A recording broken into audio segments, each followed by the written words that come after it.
पहली बार मैंने उसे देखा था आज से 24 साल कबल। अभी उसको पैदा होकर चंद ही मिनट हुए थे। वो इस दुनिया में ऐसे आया था कि उसके चेहरे पर कान ही मौजूद नहीं थे। हमें डॉक्टर ने बताया कि ये बच्चा सारी जिंदगी गूंगा और बहरा रहेगा, मगर मैंने डॉक्टर को कहा कि ऐसा मैं नहीं होने दूंगा। दोस्तों, थिंक एंड ग्रो रिच जैसी किताब के जरिए लाखों लोगों की जिंदगियों में तब्दीली लाने वाले नेपोलियन हिल ही की जिंदगी में एक इनकलाब बर्पा हो चुका था जब ये बात डॉक्टर ने उसे सुनाई थी। मैं हूं वसीम दानिश अपने चैनल विजडम एंड ड्रीम्स के साथ, और आज नेपोलियन हिल की ज़ुबानी उसकी ज़िंदगी के इस सच्चे वाक़े को हम लफ्ज़ बलफ्ज़ बयान करने जा रहे हैं। नेपोलियन हिल कहता है, उस दिन एक राय डॉक्टर ने दी थी और एक फ़ैसले पर मैं भी पहुंचा था, मगर अपने फ़ैसले का इजहार मैंने किसी पर नहीं किया था। ये चीज़ मेरे दिल में एक राज की तरह दफन रही। मैं जिस फैसले पर पहुंचा था, मेरा बेटा सुनेगा भी और बोलेगा भी। नेचर मेरी गोद में एक ऐसा बच्चा डाल तो सकती है जो कानों से महरूम हो, मगर वो मुझे किसी भी तरह इस बात पर मजबूर नहीं कर सकती कि मैं उसका ये सितम हकीकत मानकर कबूल भी कर लूँ।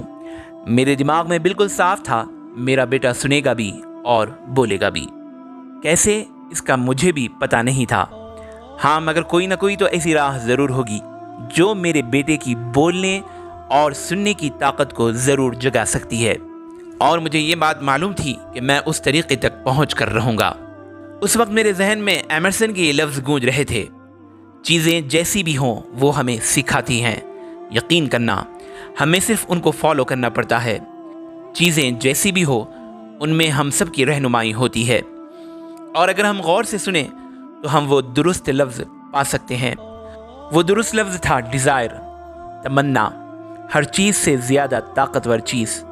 मैंने तमन्ना की थी कि मेरा बेटा गूंगा बहरा नहीं रहेगा। अपनी इस डिज़ायर से मैं एक लम्हे को भी अलग नहीं हुआ, एक पल को भी मुझे अपनी ख्वाहिश के झूठा होने का गुमान न हुआ। कई साल पहले मैंने ये फ़क़रे लिखे थे, हमारी हदें वही हैं जो हम अपने लिए अपने दिमाग में तय करते हैं। और ये पहली बार था कि मुझे अपना लिखा हुआ बयान सच लगने लगा।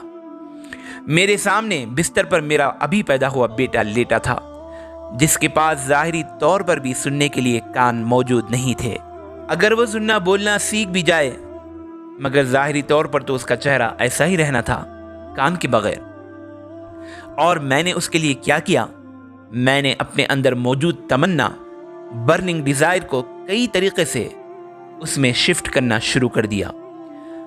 उसमें ये यकीन भरना शुरू कर दिया, चाहे उसके कान मौजूद भी ना हो तो फिर भी वो सुन सकता है और बोल सकता है। जब ये बच्चा थोड़ा बड़ा हो गया, इतना कि मैं अपनी बात किसी न किसी तरीके से उस तक पहुंचा पाता और वो ताउन भी कर पाता, तो मैंने अपनी ये तमन्ना कि वो सुन सकता है उसके दिमाग में भी भरना शुरू कर दी।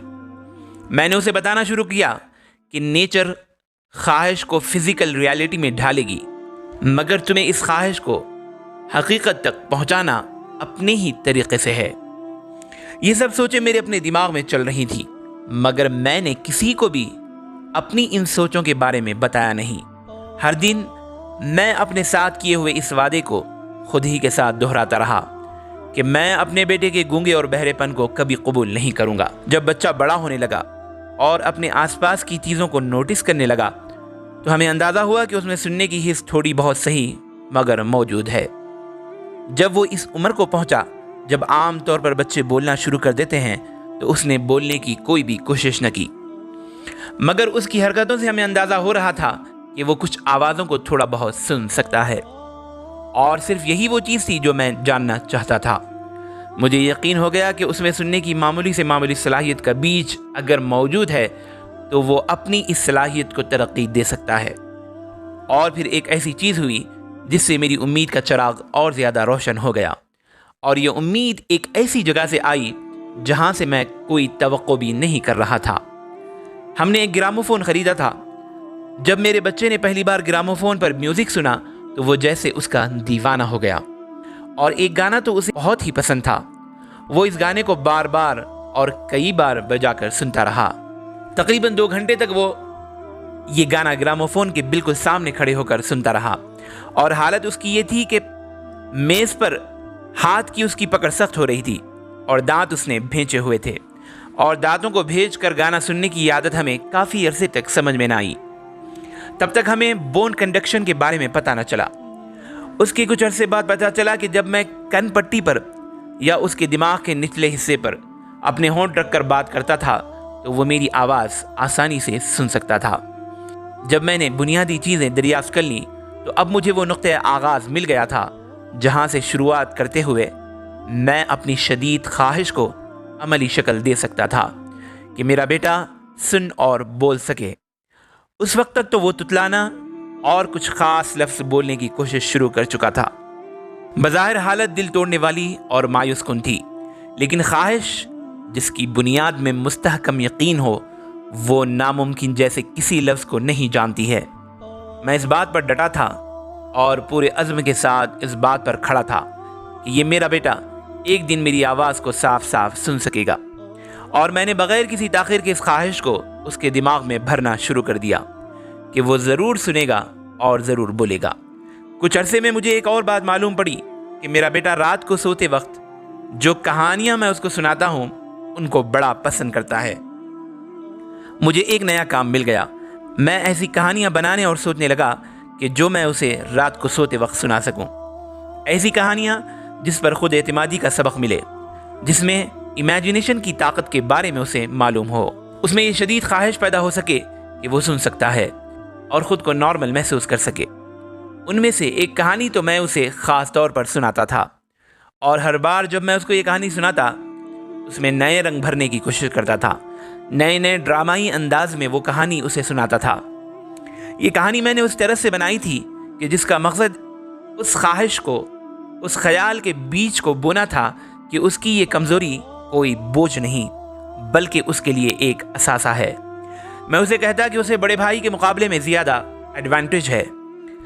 جیسے مثال کے طور پر میں اسے کہتا کہ اسکول میں ٹیچر جب یہ دیکھیں گے کہ اس بچے کے کان نہیں ہیں تو وہ دوسرے بچے کے مقابلے میں تمہیں زیادہ توجہ دیں گے اور وہ تمہارے ساتھ زیادہ پیار اور مہربانی سے پیش آئیں گے، اور اس کے ٹیچرز نے ویسا ہی کیا بھی۔ اس بات کی گواہ اس کی ماں ہے کہ وہ ہمیشہ ٹیچرز کے ساتھ رابطے میں رہتی۔ اسی طرح میں اسے کہتا کہ جب وہ بڑا ہو کر اخبار بیچنے جائے گا جیسا کہ اس کا بڑا بھائی بیچتا ہے تو لوگ اسے یہ دیکھ کر کہ یہ بڑا ٹیلنٹڈ لڑکا ہے، باوجود اس کے کہ اس کے کان نہیں ہیں، اسے بڑھ چڑھ کر پیسے دیں گے۔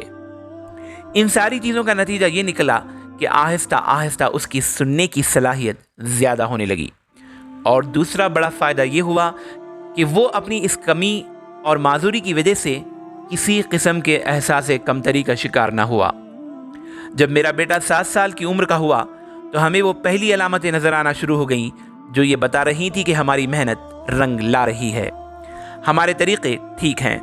کافی عرصے تک وہ اپنی ماں کو اور مجھے یہ کہتا رہا کہ اسے اجازت دی جائے کہ وہ اخبارات بیچنے جائے، مگر اس کی ماں نے اس کو اجازت نہ دی۔ وہ ڈرتی تھی کہ بہرے پن کی وجہ سے باہر کی گلیاں اور سڑکیں اس کے لیے محفوظ نہ ہوں۔ جب اس کی ماں کی طرف سے لگاتار انکار کیا گیا تو ایک دن اس نے خود اپنے بل پر یہ فیصلہ کر لیا۔ ایک دن وہ گھر میں ملازمین کے ساتھ اکیلا تھا۔ وہ ایک سیڑھی کی مدد سے باورچی خانے کی کھڑکی سے نیچے اترا اور اس عملی دنیا میں خود تنہا کود گیا۔ ہمارے ہمسائے میں موجود ایک جوتا ساز سے اس نے 6 سینٹ ادھار لیے، اس سے اخبار خریدے، انہیں بیچا، جو آمدنی ہوئی اس سے مزید اخبار خریدے، اور بار بار وہ یہی کرتا رہا، حتیٰ کہ شام کو جب اس نے حساب کیا تو اپنے بینکر کے 6 سینٹ واپس کرنے کے بعد بھی اس کی کل آمدنی تھی 42 سینٹ، 42 سینٹ۔ اس رات جب ہم گھر پہنچے تو ہم نے دیکھا کہ وہ اپنے بستر پر سو رہا تھا، اور جو پیسے اس نے کمائے تھے وہ اپنے ہاتھ میں بھینچ رکھے تھے۔ اس کی ماں نے اس کے سختی سے بھیجے ہوئے ہاتھوں کو کھولا، سکے نکالے اور چیخ مار کر رو دی۔ اپنے بیٹے کی پہلی فتح پر رونا شاید مناسب نہیں تھا، مگر میرا ری ایکشن اس سے بالکل الٹ تھا، اور میں اپنے دل کی گہرائیوں سے قہقہا مار کر ہنس دیا، کیونکہ میں جانتا تھا کہ میں نے اپنے بچے کے دماغ میں خود پر اعتماد کرنے کا جو بیج بویا تھا وہ کامیابی سے اگنا شروع ہو چکا تھا۔ اس کی ماں نے یہ دیکھا تھا کہ اس کا چھوٹا سا بیٹا جو کان سے بہرا ہے وہ چند پیسوں کے لیے گلیوں میں اکیلا نکلا تھا اور اپنی زندگی کو خطرے میں ڈالا تھا، مگر جو مجھے دکھائی دیا وہ الگ تھا۔ مجھے بہادر، خود منحصر، आगे बढ़ने की लगन रखने वाला एक छोटा सा बिजनेसमैन नजर आया, जिसकी पहली मुहिम जोई की कामयाबी उसमें मौजूद एतमाद को कई गुना कर रही थी, क्योंकि वो बिजनेस की दुनिया में अपने बलबूते पर उतरा था और जीता था। मुझे उसकी ये हरकत बहुत अच्छी लगी, बहुत प्यारी, क्योंकि मैं ये जानता था कि उसके दिमाग में वो वसाइल, वो रिसोर्सेस मौजूद हैं। कल को जब ये अमली ज़िंदगी में निकलेगा तो ये उसकी सलाहियत सारी ज़िंदगी उसके साथ रहेगी। और बाद में जो कुछ भी हुआ, उसने मेरी इस बात को सच साबित भी किया। जब उसके बड़े भाई को कोई चीज़ चाहिए होती थी तो वो ज़मीन पर लेट जाता, रोता, शोर मचाता और वो चीज़ पा लेता। मगर मेरा छोटा सा कान से बहरा बेटा, उसे जब भी कोई चीज़ चाहिए होती, वो पैसे कमाने का कोई मंसूबा बनाता और वो चीज़ ले आता था, खुद अपने पैसों से। और आज भी उसकी यही आदत है और यही पॉलिसी है। मैं सच कहूँ, मेरे बेटे ने ही मुझे अमलन ये सबक दिया कि कमज़ोरी और माजूरी को भी बदला जा सकता है, सीढ़ी बनाया जा सकता है, वो सीढ़ी जो कामयाबी की मंजिलें तय करें। बस ज़रूरत सिर्फ इस ज़हनी रवैये की होती है कि माजूरी को माजूरी के तौर पर, रुकावट के तौर पर कबूल न किया जाए, बल्कि उसे कामयाबी के अपने हमसफ़र में अपना हमसफ़र बना लिया जाए। मेरा छोटा सा कान से बहरा बच्चा स्कूल गया, कॉलेज गया, बावजूद इसके कि वो उनकी बात ना सुन सकता था, सिवाय उस वक्त जब उसके उस्ताद बिल्कुल उसी के सामने खड़े होकर चीख कर न बोलते थे। और हाँ, ये भी बता दूं कि वो बहरे बच्चों के स्कूल में नहीं पढ़ा था। हम अपनी ज़िद पर थे कि वो एक नॉर्मल ज़िंदगी गुजारेगा, नॉर्मल बच्चों में उठेगा, बैठेगा, घूमेगा फिरेगा, और हम अपने इस फैसले पर तमाम उम्र डटे रहे, बजा के उसके लिए हमें स्कूल वालों से कई बार शदीद बहस मुबाहिसों में उलझना पड़ा। जिन दिनों वो स्कूल में था तब एक इलेक्ट्रॉनिक हेयरिंग एड उसने लगाने की कोशिश की थी, मगर वो उसे रास ना आई, बल्कि यूँ कहिए कि वो उसे पसंद ही ना आई। जब मेरा लड़का 6 साल का था तो शिकागो के मशहूर डॉक्टर जे गॉर्डन विल्सन ने उसके एक तरफ के कान का ऑपरेशन किया था और ये तशख़ीस की थी उसके सर में नेचुरल हेयरिंग इक्विपमेंट के कोई आसार नहीं मिले। मगर इस ऑपरेशन के 18 साल बाद जब मेरा बेटा कॉलेज के आखिरी हफ्ते में था, उस वक्त उसकी ज़िंदगी में एक अहम और फैसला कुन मोड़ आया। ये एक हैरान कुन वाक़या था। एक नई हेयरिंग एड उन दिनों दरियाफ्त हुई थी, जिसे ट्रायल के लिए उस पर आजमाया गया। मेरा बेटा एक ऐसी ही डिवाइस से पहले भी मायूस हो चुका था, इसलिए उसने कुछ ख़ास दिलचस्पी न दिखाई, बल्कि शुरू में तो वो ये डिवाइस लगाने से भी इनकार कर दिया। मगर ना चाहते हुए भी उसने ये डिवाइस सर पर रखी, बैटरी से उसे जोड़ा और फिर गोया एक जादू हो गया, मोजिज़ा। नॉर्मल अंदाज में आवाज़ें को सुनने की ज़िंदगी की उसकी ख्वाहिश जिंदा हकीकत बन चुकी थी। उसने ज़िंदगी में पहली बार आवाज़ों को ठीक से सुना, बिल्कुल वैसे ही जैसे कोई नॉर्मल इंसान अपने आसपास मौजूद आवाज़ों को सुन सकता है। सच कहते हैं, खुदा अपने मोजिज़े दिखाने के लिए बड़े पुरस्रार तरीके इस्तेमाल करता है। मेरा बेटा खुशी से पागल हो रहा था। वो भागा टेलीफोन की तरफ, अपनी माँ को फ़ोन किया और उसकी आवाज़ सुनी, बिल्कुल ठीक ठीक। अगले दिन वो क्लास में बैठा तो उसे प्रोफेसर्स की आवाज़ें बिल्कुल साफ सुनाई दे रही थीं। जिंदगी में पहली बार उसके टीचर्स की नॉर्मल आवाज़ भी उसकी समातों से टकरा रही थी, वरना इससे पहले ये होता था कि उसके टीचर्स बिल्कुल उसके सामने खड़े होकर चीखते थे, तभी उसे कुछ सुनाई दे पाता था। उसने रेडियो सुना, उसने फिल्म की आवाज़ सुनी और ज़िंदगी में पहली बार वो लोगों से नॉर्मल अंदाज में बात करने के काबिल हुआ, वरना जिन लोगों को इससे बात करना होती थी उन्हें बाकायदा चीखना पड़ता था। उसके लिए हकीकत में एक नई दुनिया थी, नई तब्दील शुदा बेहतर दुनिया। हमने नेचर की गलती को कबूल करने से इनकार किया था। हम अपनी बर्निंग डिज़ायर से कभी पीछे नहीं हटे थे और हमने नेचर को मजबूर कर दिया था कि वो अपनी गलती को सुधारे। शदीद तमन्ना ज़रूर नतीजे लाती है और यही हमारे साथ हुआ। मगर अभी मेरे बेटे की फतह मुकम्मल नहीं हुई थी। अभी इस लड़के ने अपनी इस कमी, अपनी इस कमज़ोरी और अपनी इस रुकावट को मंजिलों के रास्ते में बदलना था। उसने हेयरिंग एड बनाने वाली कंपनी को एक ख़त लिखा और उस हेयरिंग एड के तजुर्बे को उनके साथ शेयर किया। अब इस ख़त में जाने क्या था, लिखाई में तो नहीं, लेकिन उन लाइनों में यकीनन कुछ ऐसा था कि जिसने उस कंपनी को मजबूर किया कि उन्होंने उसे न्यूयॉर्क आने की दावत दी। वो न्यूयॉर्क गया جب وہ وہاں پہنچا تو کمپنی کے پورے گروپ نے اس کا ویلکم کیا۔ وہاں اس کی ملاقات کمپنی کے چیف انجینئر سے ہوئی اور چیف انجینئر کو میرا بیٹا یہ بتا رہا تھا کہ اس دریافت نے اس کی زندگی کو کیسے بدلا ہے۔ تو اسی وقت اچانک اس کے ذہن میں اور ایک خیال آیا، ایک ایسا خیال جس نے عملاً اس کی معذوری کو اس کے ایسٹ میں بدل دیا، اثاثے میں۔ یہ خیال جس نے اس کی زندگی میں مالی خوشحالی کی ہی بنیاد نہ رکھی بلکہ خوشی اور مقصد سے بھرپور زندگی بھی اس کا مقدر کر دی۔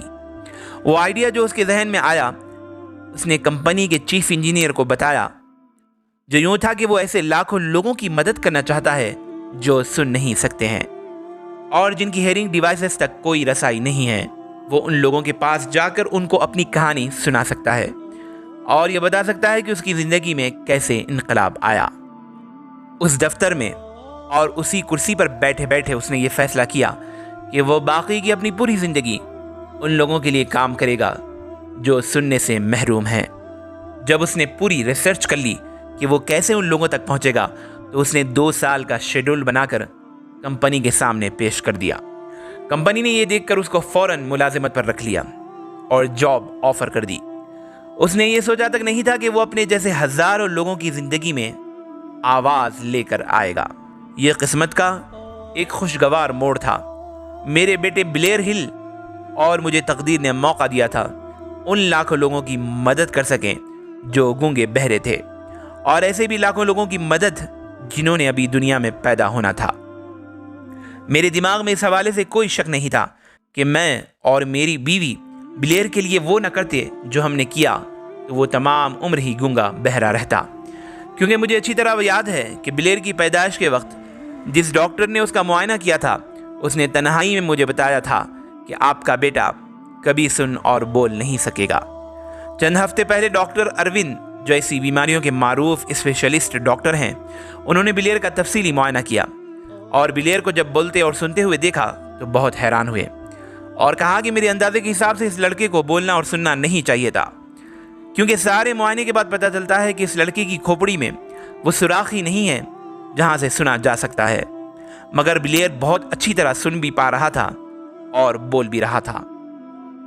جب میں نے اپنے بیٹے کے دماغ میں اس ڈیزائر کے بیج کو گہرا بویا کہ وہ سنے گا بھی اور بولے گا بھی اور نارمل انسان کی زندگی جیے گا بھی، تو اس سے دماغ میں جن ترنگوں نے جڑ پکڑی اس نے نیچر کو بھی مات دے دی۔ نیچر رکاوٹ کے بجائے پل بن گئی۔ یہ ایسا حیران کن واقعہ تھا کہ میڈیکل کے ماہرین جس کی تشریح کرنے سے قاصر نظر آ رہے تھے۔ میرے لیے یہ تجربہ حیران کن اس لیے تھا کہ اس کے بعد مجھے یقین ہو گیا کہ نیچر کی کسی غلطی کو سدھارا جا سکتا ہے، تو زندگی کے وہ مسائل جو ہم خود پیدا کرتے ہیں ان کو بھی آسانی سے حل کیا جا سکتا ہے۔ یہ میرا ذاتی تجربہ ہے کہ اس دنیا میں اس شخص کے لیے کچھ بھی ناممکن نہیں جس کے دل میں کوئی بھی شدید خواہش ہو اور خواہش کو پانے کا یقین ہو۔ اس بات میں کوئی ذرا سا بھی شک نہیں کہ برننگ ڈیزائر حیران کن انداز سے عملی زندگی میں کام کرتی ہے۔ بلیر ہل نے نارمل انداز میں سننے کی شدید خواہش پالی تھی۔ اب وہ خواہش اس کی زندگی کی زندہ حقیقت بن گئی۔ وہ ایک معذوری کے ساتھ پیدا ہوا تھا اور اگر وہ اس معذوری کے ساتھ سمجھوتا کر لیتا اور گونگا بہرا بننے کو قبول کر لیتا تو کبھی نارمل انداز سے سننے اور بولنے کو اپنی شدید خواہش نہ بناتا اور پھر ان ہزاروں انسانوں کی طرح گلیوں میں آوارہ اور معذور انسانوں کی طرح گھومتا رہتا۔ وہ چھوٹے چھوٹے جھوٹ جو میں نے اس کے بچپن میں اس کے دل میں یہ یقین بونے کے لیے بولے تھے کہ وہ خود پر اعتماد کر سکے، وہ جھوٹ اس کا اثاثہ ثابت ہوئے۔ اس سے یہ بھی ثابت ہوا کہ کچھ غلط ہو یا درست، اچھا ہو یا برا، کامیابی ہو یا ناکامی، جیت ہو یا ہار، آپ کا یقین اور آپ کی برننگ ڈیزائر میں اتنی طاقت ہے کہ وہ انہیں آپ کی زندگی کی زندہ حقیقت بنا سکے۔ یہ اس کائنات کی مہنگی ترین چیزیں ہیں، یقین اور شدید خواہش، اور یہ ایسی چیزیں ہیں کہ جو ہر ایک کے لیے مفت اور ہر وقت دستیاب ہے۔ اب آپ خود اندازہ لگا سکتے ہیں کہ نیچر جیسی طاقتور چیز خواہش کی طاقت کے سامنے سرنڈر کرنے پر مجبور ہے، تو کیا دنیا میں کوئی بھی انسان ایسا ہے جو آپ کے اندر موجود کسی برننگ ڈیزائر، किसी शदीद ख्वाहिश को हरा सके। यकीन मानिए कि इंसानी दिमाग की ताकत अजीब भी है, काबिल गौर भी। मैंने अपने बेटे के दिमाग में उस ख्वाहिश को ठोस ठोस कर भरा था कि वो भी सुन और बोल सकेगा। वही ख्वाहिश आज हमारी जिंदा हकीकत है। मैंने उसके दिमाग में यही बीज बोया था कि अपनी माजूरी को अपनी सबसे बड़ी ताकत में ढालना है। ये ख्वाहिश भी आज उसकी ज़िंदगी की जीती जागती हकीकत है। उसके लिए मेरी तरफ से जो कोशिशें हुई उनमें मैं कभी थक कर नहीं बैठा, कभी मायूस नहीं हुआ। 20 साल कोई कम अरसा नहीं होता है। इंसान थक सकता है, हार सकता है, इंसान मायूस हो सकता है, मगर मुझे अपनी ख्वाहिश के पूरा होने पर ईमान था।